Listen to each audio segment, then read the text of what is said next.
I was listening to a video I had made like 1 month. Anyways, it was Eid and everything. And it was about Muslim man. And honestly, it's just funny because now that I frankly have moved on, I really don't care about him anymore at all, I think.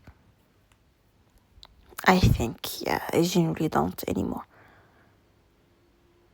I'm still thinking, I don't think so. Yeah, I think I moved on totally.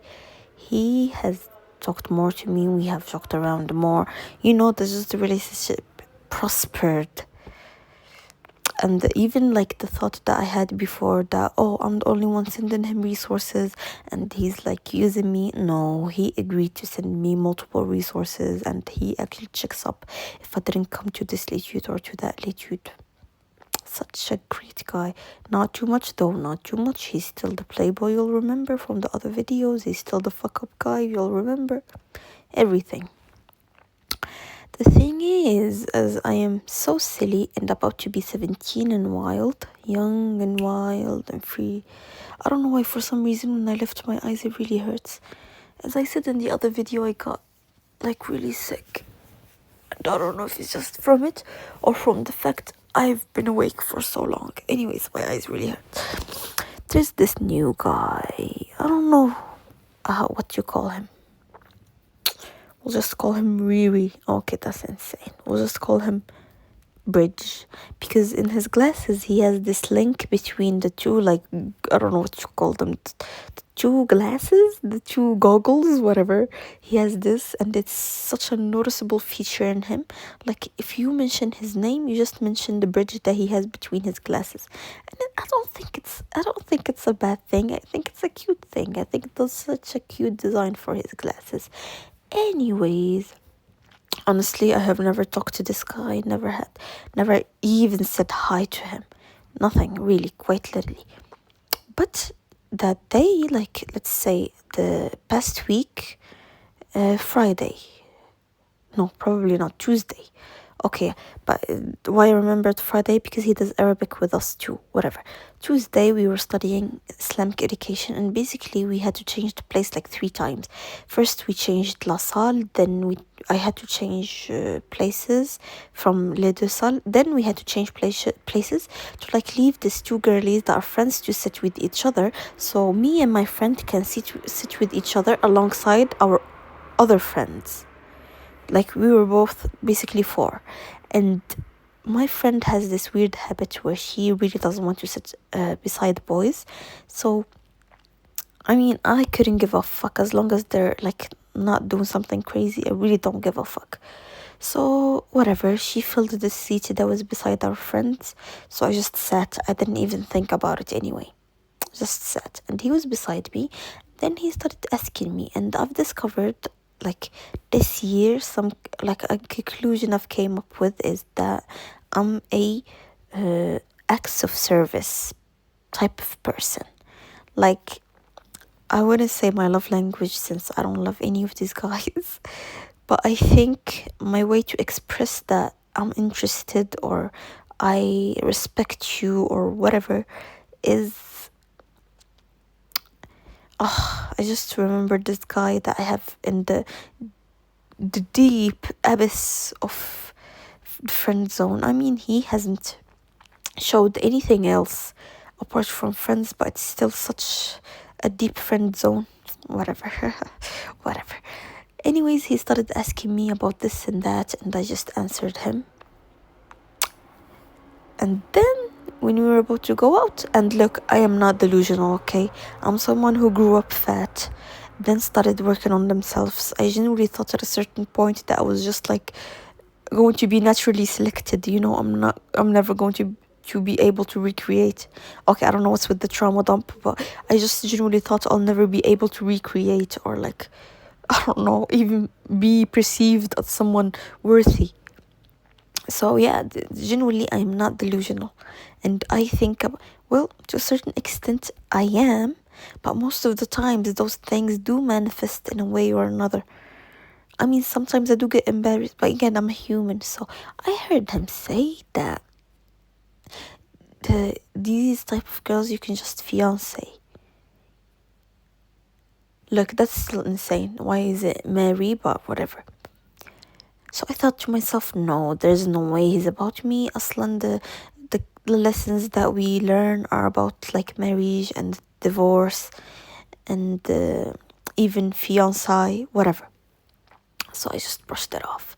But I thought, well, we studied Arabic, right? And I caught his eyes sometimes. Right, but then I brushed it off again. I'm not delusional. I was laughing very loudly with my friends. Maybe it drew his attention. Blah, blah, blah. Then there's this girl. Anyways, she's such a pick-me. Oh my god. She's so weird. Like, she'd be yelling at us like it's the end of the world. Like, I don't know, we killed her parents or something. But then the moment some boy of hers shows up in the periphery, she's happy, giggly, and it's like the sun is up, is rising, rise up and shine. Whatever, I won't judge her. She does what she needs to. A girl gotta do what she gotta do, right? So she was like, oh, his name starts with an R. I don't want to mention his name. His name starts with an R, but she started with an S. I will mention his name. His name is R-A-M-E. So she started with an S. She was like, Sammy, this is a picture. This is like a paper you forgot. Wait, let me see how many times. It's been 6 minutes. Basically, she was like, isn't this not a paper you forgot? He was like, well, no. He didn't even care that she said his name wrong, which she knew, and she has said to us multiple times. And she was like, excuse me, your name is probably isn't Rami, it's Sammy. Your name probably isn't Sammy, it's Rami. He just bluffed it, okay. He just gaslighted her. And then we were down. And I was like, oh, you really want to play at this game? And you know why I'm saying this? Because back when he asked me about shit, and genuinely, look. Whatever.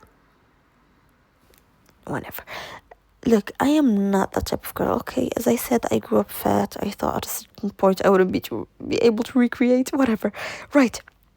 But when he talked to me, she gave me this look.